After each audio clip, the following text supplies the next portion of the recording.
Hello, I'm Robbie Fowler and you're watching Redmen TV. Hello, welcome to the Redmen TV. It's the Uncensored Match Build Up show ahead of Liverpool's game against Sunderland at Anfield and 3 o'clock kickoff this Saturday. I'm joined by Chris Pajak and Jack Hart to talk through everything we want to talk about in the build up to that game. As the title sort of suggests, Chris, first and foremost, 3 games unbeaten. How vital is it that Liverpool make it 4? It's massive for us, I think.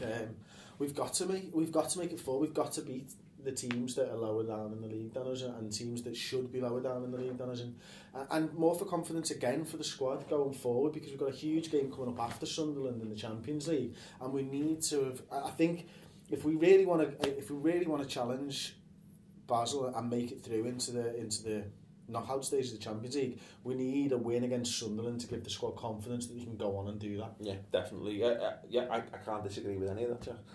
No, I mean, you focused on the Champions League a little bit, so even, I'll look at the Premier League, and after the Sunderland game, we play United and Arsenal, don't we? Yeah. And then after that, we've got a run which you like to think is quite favourable again. So I think going into those 2 massive games, they're effectively 6-pointers, aren't they? If we win this weekend, so we need it. We need the 3 points to give ourselves the bedrock to go into those games. Is there a concern? You've both just done it there, that we're already maybe looking a stage beyond this game though. This is we're talking about how important it is to get these points in the bag. We actually just done the final word on Leicester, and I sort of said afterwards, I kind of be asked to talk about the Leicester game because I'm just ready to get on. You know what I mean? And we've got to hope that we don't get, the players aren't almost too eager to sort of kickstart. We've got to remember, Chris, that right where we are now, we're not back. Nothing's fixed. No. We've stopped the rot at this point now. I think we're on an upward trajectory. We are. I think Sunderland would be the one that is enough points to plot a line of best fit, as it were. Yeah. I think you can conclusively say we've stopped the rot at this point. It's then, I think Sunderland and Basel are the ones that will tell us whether our season is back heading in the right direction or not. Okay, yeah, that's a fair point.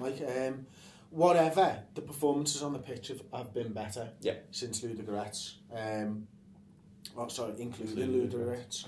But we need to carry on and improve again on the performance against Leicester, because there was parts of the performance that weren't good enough for a start. The first half wasn't good enough. Second half we seemed to click a little bit more and gain a little bit more confidence and scored a couple of goals. That's what we need to do.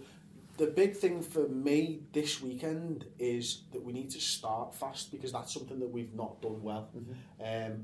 And I'd like to see us go a goal up inside 20 if possible. Yeah, I mean, I can't fault with any of that. I think again though, for me, and I will see where you sit on this, is that I'm kind of happy for us to continue the development of what we're doing. Tom tells me to sit. Can't move. I'm happy for us to continue with this kind of let's just keep getting points. I think we can. These are the games that these are must wins as far as I'm concerned. You look at it. I mean, obviously midweek fixtures allow. We can really only go as high as sort of 6, and that's dependent on goal difference. Even if we were to win the game against Sunderland, so it's not like that we're getting back. We're definitely getting back in the right direction, but it is still another one of those. It's more important to get the 3 points than necessarily how we go about achieving it to some extent. It is, but I think the fact that, when you've asked us the opening question, we've both sort of been, me and Chris have been excited and looking forward to it, and then thinking about if we do well in this game, look at where we can be in the weeks afterwards. And I'd like to think that the players who've maybe been, not minded the fact there's 4 or 5 games or an international break between matches, I'd like to think now they're raring to go after, this game. Can't wait to go for Sunderland. We get points there and put in a good performance, same again. And I just want the players to feel like they want the games to come sooner and sooner, because that's how we'll then start hitting games early and hitting the ground running. There must be a great sort of degree of hunger, I think, in that squad now. Thinking about it, Jack actually got me quite excited thinking about it. Not in a sexual way. Let's not get inappropriate.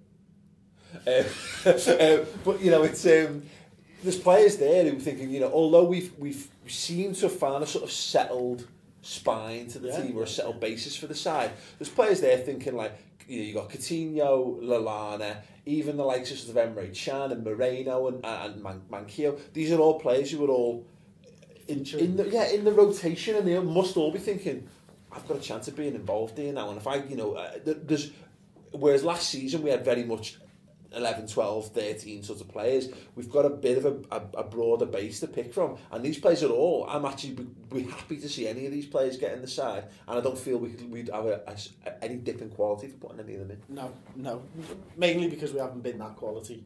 But yeah.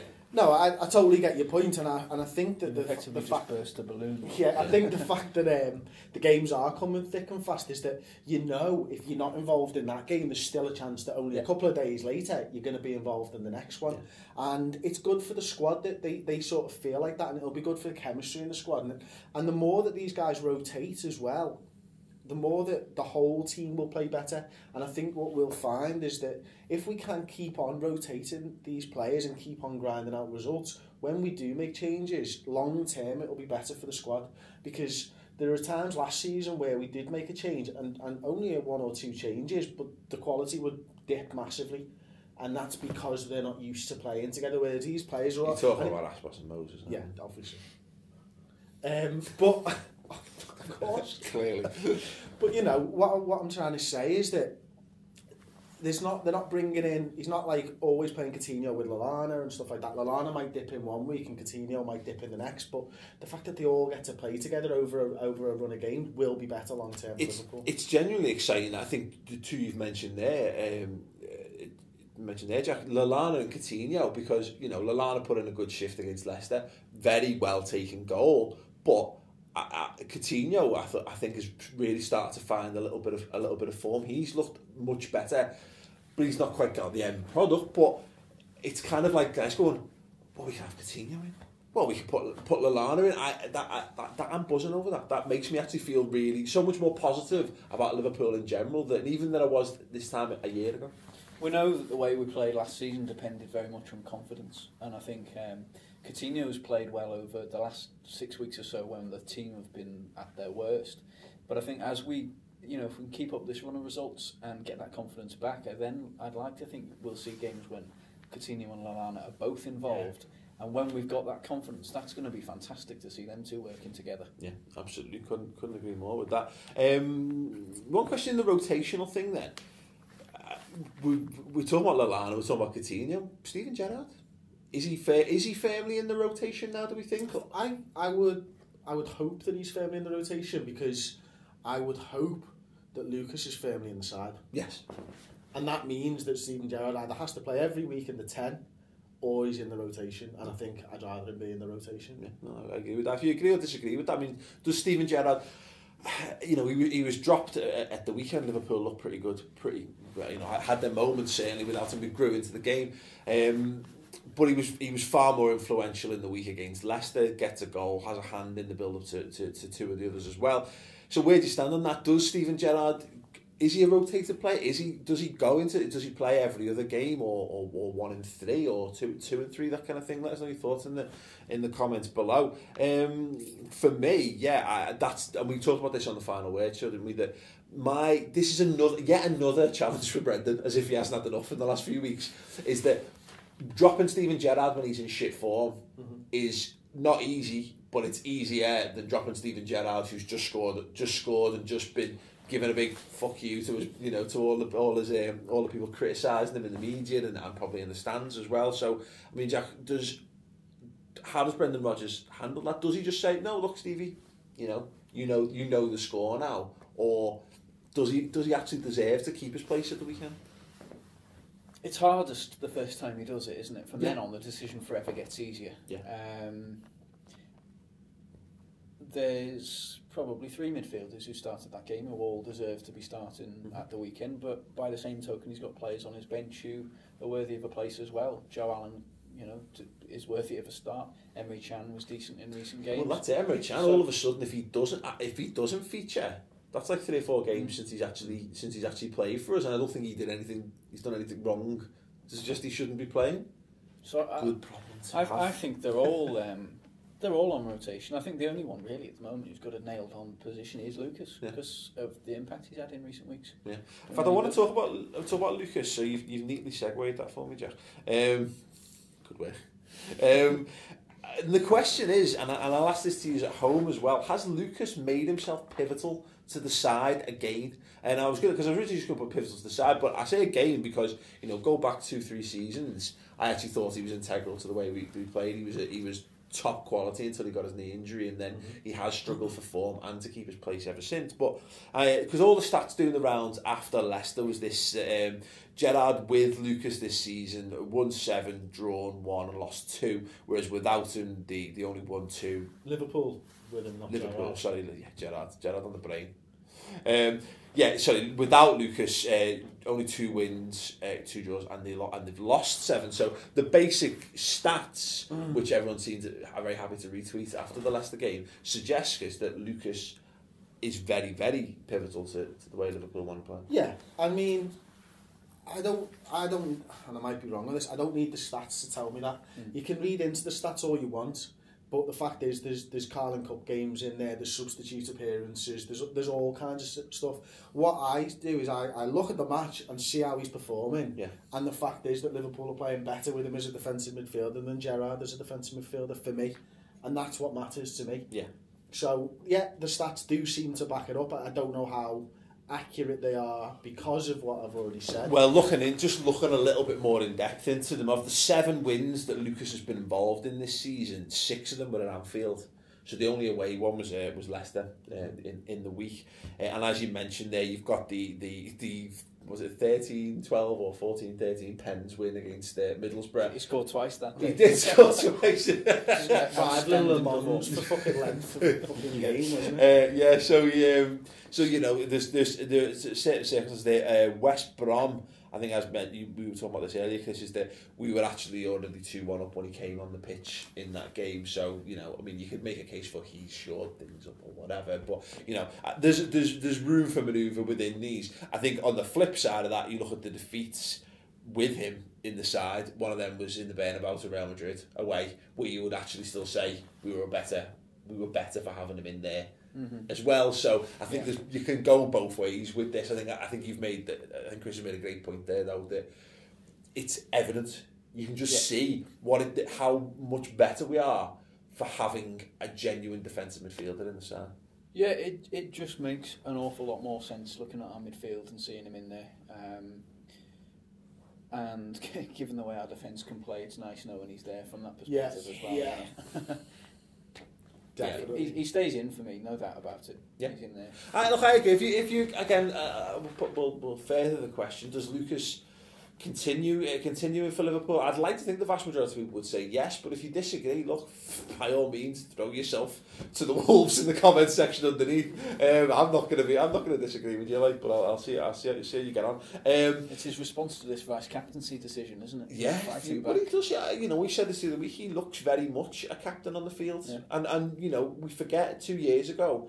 I actually felt that he was vice captain in Lou. He was waiting for that role when Carrick got off, but it was his form and fitness failed him at the key time in his Liverpool career, really.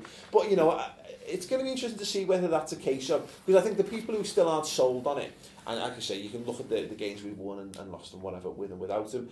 It's that who have we really played in this little run so far? We haven't. It's going to be interesting to see when we come up against Man United, when we come up against Arsenal, when we come up against these teams, does he have the same impact? And when we've got the likes of Sturridge back, do his attacking limitations, are they going to be a problem?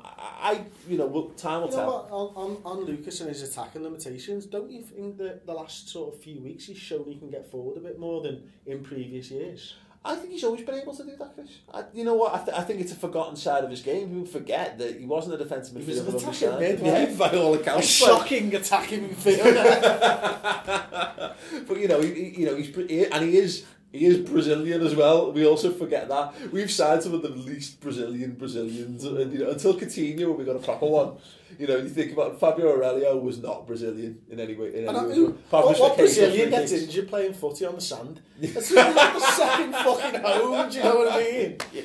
Yeah, it's absolutely right. But no, look, I think you're right. I think the obvious limitations that we're talking about with Lucas is that he doesn't have that 40-yard pass in his locker. He is not someone What? It's better than Mignolet's pass. Yeah, but you know, what point are we trying to make? 6-year-old children have better 40-yard passes than Simon Mignolet. Yeah, Going down, aren't we? Yeah, it's like saying it's better getting run over at 30 miles an hour than 40 miles an hour, isn't it? Like, you know, but it's the thing is, we know what Lucas's limitations are. You know, he doesn't have that range of passing that someone like Gerrard has. He's not quite as fast as other players who play in that position in world football or whatever. And if the ball drops to a man on the edge of the box, you kind of hoping it's not Lucas Leiva. Kind of hoping it's not Lucas.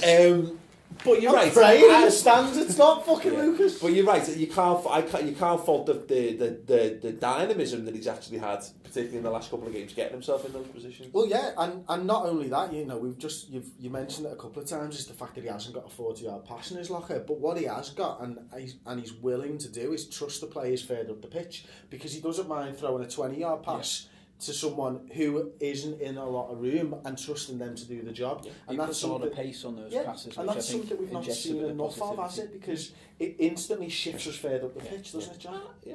Whereas there's too many players who in that position would, without thinking, just play it straight back to the man who's giving it to them. Whereas he's really happy putting power on that pacey ball forwards. And I've said it's what we need. It can't be underestimated how. And if Gerrard's playing in the 10, that's fine. And if he's not playing, it's sort of fine to a certain extent. But not having a player that everyone feels obligated to pass to, who's sat 2 inches in front of the back four, I think is a big bonus to the way we play football as well. You know, Lucas Leiva's happy to receive it, but there's no, like, I said it already, there's no obligation there. People don't feel like, it's not quite working out for me. Sort out for you should, yeah, that's my job done. Job done. Buck passed over to Steven Gerrard to do it, and I don't think that's not a detriment to Steven Gerrard. That's because he's so good.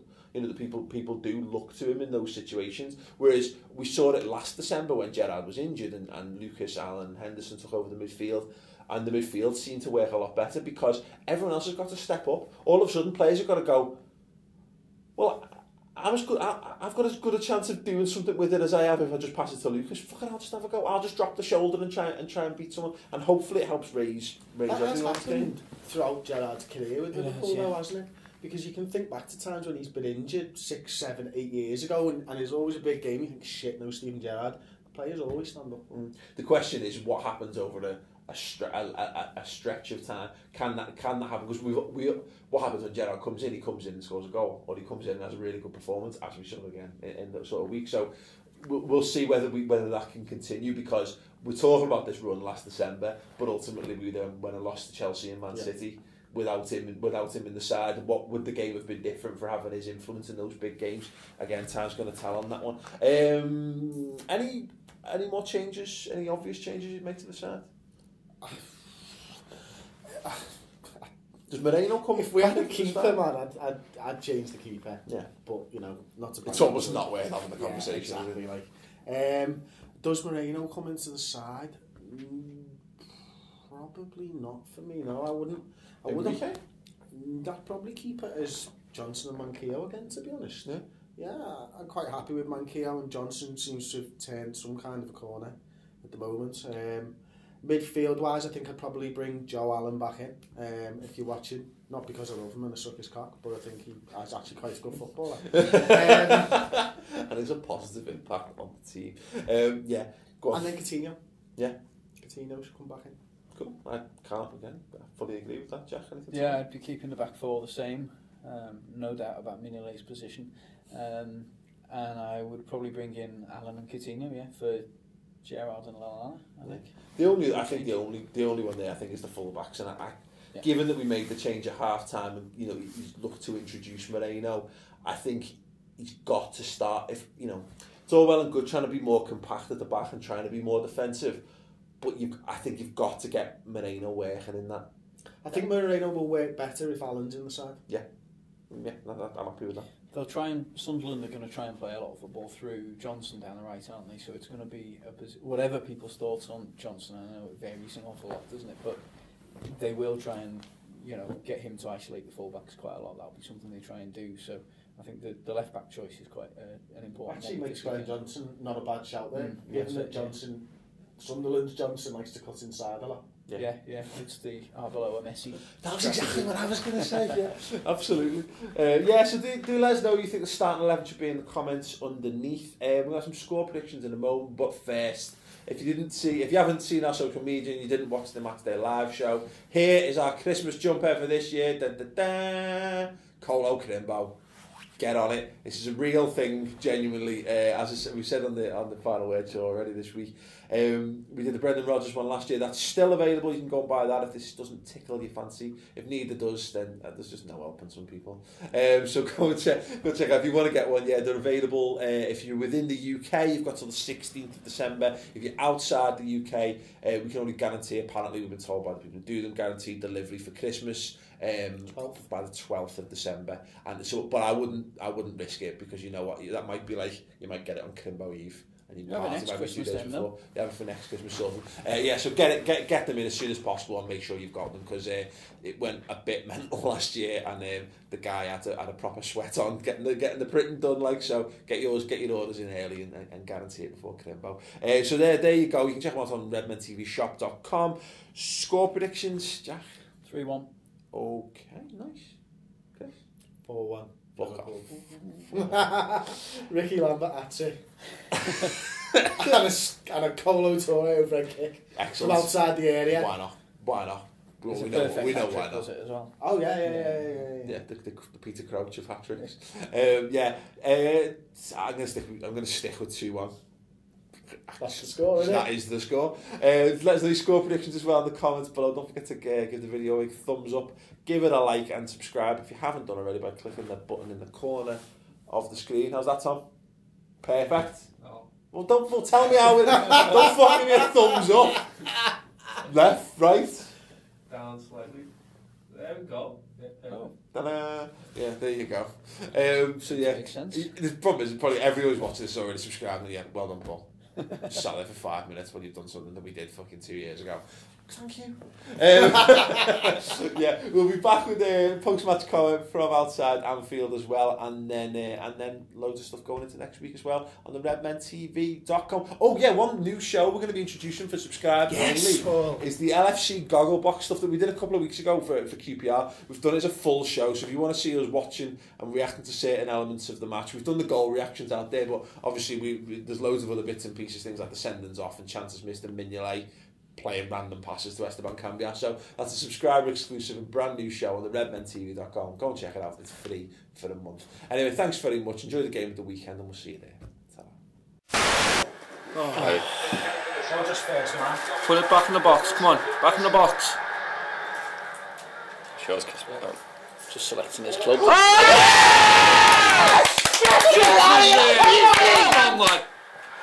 Fuck her. I told you we can't fucking